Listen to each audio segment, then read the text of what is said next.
Today we're gonna take a deeper look into the handstand game. How to do the handstand, what do you need to achieve a good handstand. Also we're gonna do some planche stuff, basic pushing strength. Basically it's like a push day, but I'm gonna try and do my best effort to give you an in-depth insight into how to achieve a decent looking handstand. Simple, like an easy routine.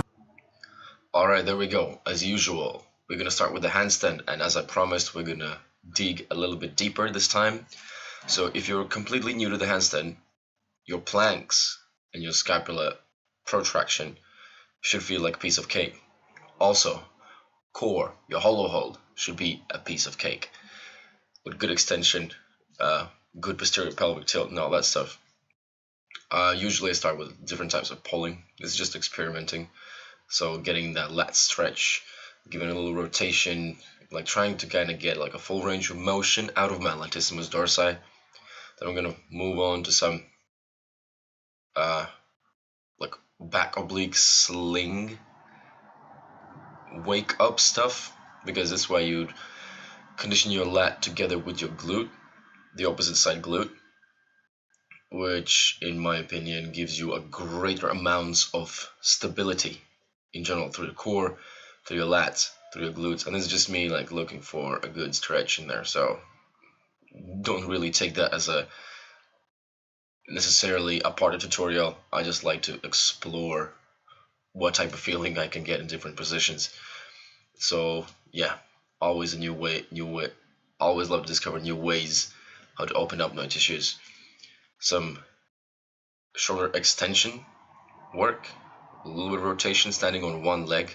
I guess you can't really notice it because of the way it's filmed at this point, but I do prefer to stand on the opposite leg just to give a little bit more tension on the single leg glute, just to make sure I'm conditioning them in like these tiny little micro movements to bring in more awareness and more motor control. So always a good idea to, before your handstands, to start by warming up your shoulder flexion and upper back strength. So this is gonna fry your mid upper back, your trapezius, rhomboids and all that stuff. If you can't do a good handstand yet, and wall handstand is a bit too much for you, just take some weight out and put your legs on some structure like this. Then you can start doing like little leg lifts. Once you start feeling nice and frisky, do it for sets and reps. I would do like 4-5 sets of like 20-ish second holds, and then increase the hold time or increase the sets.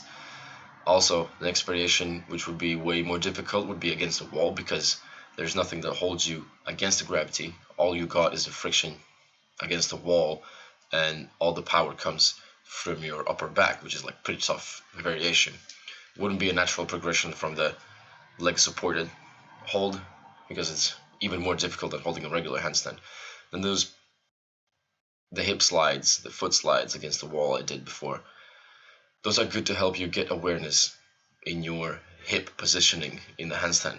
So then my first hold, I felt pretty good with it, because after all that warm up, this one felt really good, really good, nice and stable, good shoulder elevation, flexion. I mean, hips are kind of tight still for me, but I mean, the legs are sore after my previous Saturday leg day. You can check that out. It's one of my previous videos. I think it's the last one before this one. A decent hold, what is it, like 40 seconds? Always condition, like interset work would be something like this. Tabletop position into like L-sit, get that scapular retraction and depression. Up the difficulty by doing these pull-throughs. Great for the core. And then just to condition the core and hip extension, I like to do these. Tuck your knee as close to your chest as you can and try to lift your butt up with a straight leg. Or you do that cross pattern when you push your arm against the knee to create that front oblique sling integration with your leg and your core with the posterior chain together. So another great opener is this for your shoulder flexion and thoracic extension. There I try to do some tucks. I didn't push too much on tuck handstand today. I mean, I haven't done tucks like for a good while. Yeah, it's decent. Could have used a little bit more hip flexion. This one is more of an quote-unquote advanced interset drill for just scapular retraction and depression.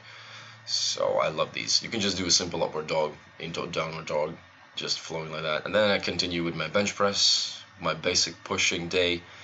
So working up my way to 90 kilos. I did like 4 sets, but for the last one, I had to have some help from a guy around. Just pushed like 2.5 reps only, so barely. Windmills in between sets, just to increase that shoulder stability and condition the core. Good overall movement for stability stuff and like the whole body, like basically gets the whole side of your body. Also the front legs, hamstring gets a little load up. So here I believe I have 80 kilos, 3 plates, 3 tenors on each side. But I will have to swap. I believe in this set I have 90, but the middle one is 15 on each side.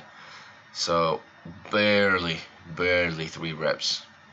Also, the footage is sped up quite a bit. So in between sets I like to do these sometimes, focusing on depressing that rib cage, depressing my scapula, everything nice and stable. Engaging those lats through the whole move, a little bit of reverse flies. Not like really for a lot of reps, just to condition the shoulder stabilizers. I believe this is like set 2. You can see that the middle plate is a little bit thicker, so there is 90 kilos, although it's not like a massive achievement. Then on to my planche work, which didn't feel all too great. As I said before, I mean, I think I'm a little bit more on top of my food game, but still, I need to like be really consistent with that. Also, I need to remember to get some food today before the gym. Again, opening those lats, especially that right side, very tight, very tight. One side of my erector spina is like so much more developed, so much thicker, just overtaking every single move I do. So I do try to release them as much as I can. So warming up my lean with different hand positions.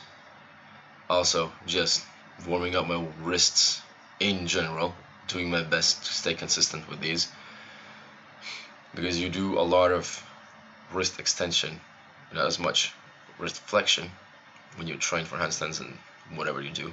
So first hold of the tuck felt horrible, but came out pretty good. I mean, today I wasn't that strong at all. Didn't felt like really good for the straight arm strength, probably because I got that extra set for 90 kilos. Although week before I did 3 reps of 95, but I think when you do it with a pin press, kind of gives you different mentality when you're pushing. So I am pretty fatigued after the bench press.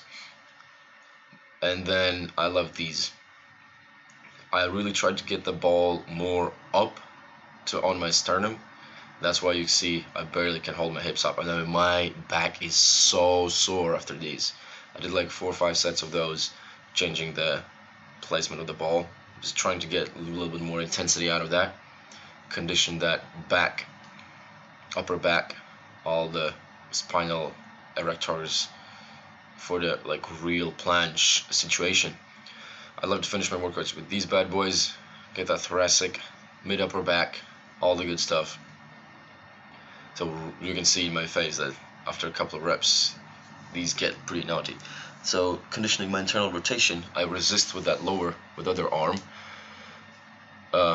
So when I internally rotate, I actually engage my internal rotators. This feels amazing. So you give it a good stretch, but you always keep that resistance. You always resist that external rotation, and then you pull it in.